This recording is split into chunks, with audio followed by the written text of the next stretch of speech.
객장 여자입니다. 오늘 컨퍼런스 콜에서도 확인을 했듯 삼성전자 올해에도 공격적인 투자를 이어나갈 것으로 전망이 되고 있죠. 국내 대기업들의 투자 계획 소식도 많이 들려오는데요. LG그룹 같은 경우에는 전자 부문에만 14조 한 6천억 원 가량을 또 전반적으로도 20조 원이 넘게 투자할 계획입니다.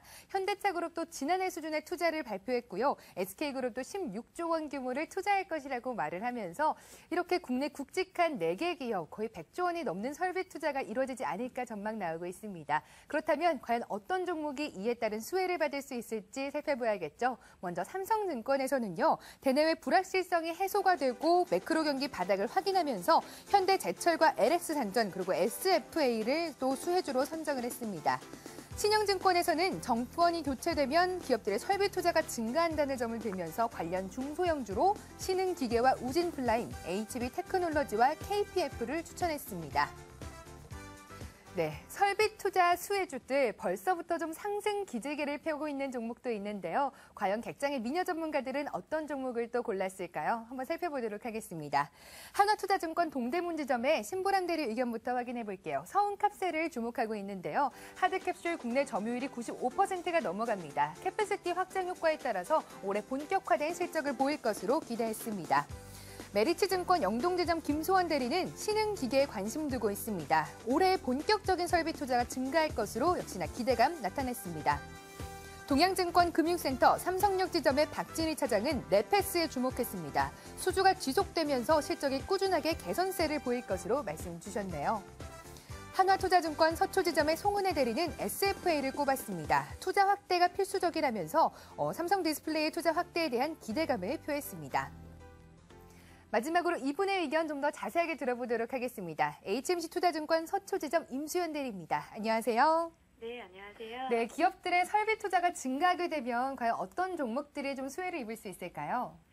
예, 저는 신흥기계에 주목을 했는데요.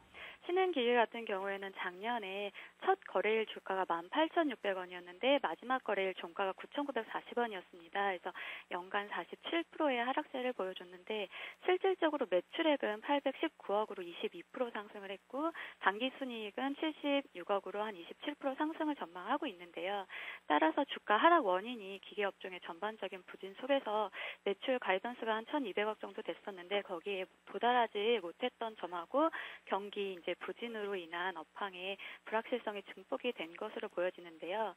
올해에는 설비 투자와 함께 본격적인 성장이 기대가 됩니다. 그래서 미국 경기 회복과 중국 내수 부양책 등 경기 회복 기대감이 가시화되고 있고요. 그다음에 이머징 시장 임금 상승으로 자동화 수요가 증가하면서 올해 매출액은 한 1,158억, 영업이익은 139억 정도 전망하면서 상승세를 보여줄 것으로 예상하고 있습니다. 네, 신흥기계 메리츠증권 김소원 대리와 같은 종목에 관심 두고 계신데요. 이번에는 지난주 주간 공략주를 점검해 보도록 하겠습니다. 코라우 홀딩스였습니다. 이렇게 약세장 속에서도 오늘장에 정말 좀 급등을 하면서 목표 주가를 터치했습니다. 목표가가 19,690원대였는데요. 장중 최고가로 2만 원까지 오르면서 8%의 정말 높은 수익률을 올렸습니다. 축하드립니다. 네, 감사합니다. 네, 사실 이렇게 약세장에서 선전하는 게 쉽지만은 않은 일이거든요. 대응 전략 어떻게 세워볼까요? 네, 일단은 오늘 장 초반부터 외국인이 강한 매수세가 들어오면서 상승이 이제 좋은 출발을 보여주고 있고요. 그다음에 기관의 매수세도 좀 나타나면서 지금은 한 5%대 상승률을 보여주고 있는데 여전히 중장기 전망은 좋은 모습입니다. 그래서 신차 사업 부분에서는 승용차하고 상용차 평균 판매 단가가 상승을 했고요. 그다음에 판매량이 증가하면서 영업이익은 꾸준히 성장할 것으로 전망을 하고 있는데요. 일단은 지금 현재 박스권 상단에 도달한 만큼 일부 수익 실현을 하는 게 좋아 보이고요. 박스권을 돌파했을 때 강한 상승이 이어질 수도 있기 때문에 중장기적으로는 꾸준히 매수를 하셔도 좋아 보입니다. 네, 코라우 홀딩스 중장기적으로는 긍정적이지만 일단은 박스권 상단에 도달한 만큼 일부 수익 실현 추천해 주셨습니다. 코라우 홀딩스가 8% 수익률을 달성하면서 이번 주 주간 공략주 더욱더 기대가 되거든요. 어떤 종목 갖고 나오셨나요? 네, 이번 주 소개해드릴 종목은 파라다이스인데요.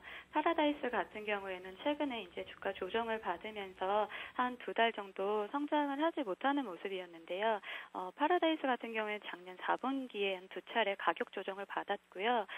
받은 이유로 보자면은 작년 10월에 카지노 홀드율이 하락 전망이 나타나면서 한 차례 주가 조정을 받았고 11월에는 4분기의 성과급과 임대료 상승으로 인한 일회성 자금 소요가 전망이 되면서 어닝 쇼크 얘기가 나오면서 이제 조정을 받은 상황입니다. 그래서 현재 4분기 실적 악화 부분은 이미 주가에 선 반영이 되어졌다고 판단이 되고 있고요.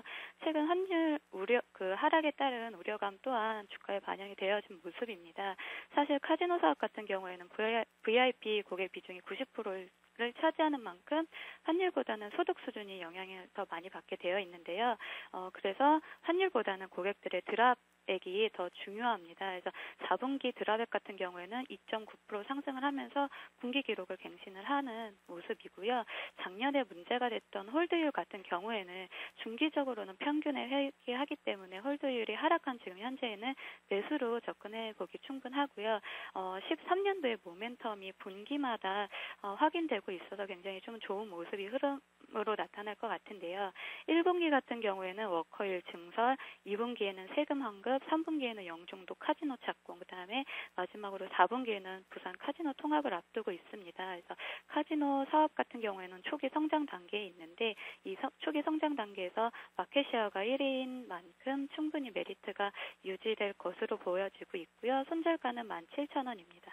네, 최근 밀려나는 듯 하다가 오늘장에 상승하는 파라다이스 손절선은 17,000원입니다. 우리 임수연 대리의 미모만큼이나 정말 아름다운 수익률이 나왔으면 하는 바람이 있습니다. 오늘장 객장 여자는 HMC 투자증권 목동지점 임수연 대리와 함께했습니다. 말씀 감사합니다. 네, 감사합니다.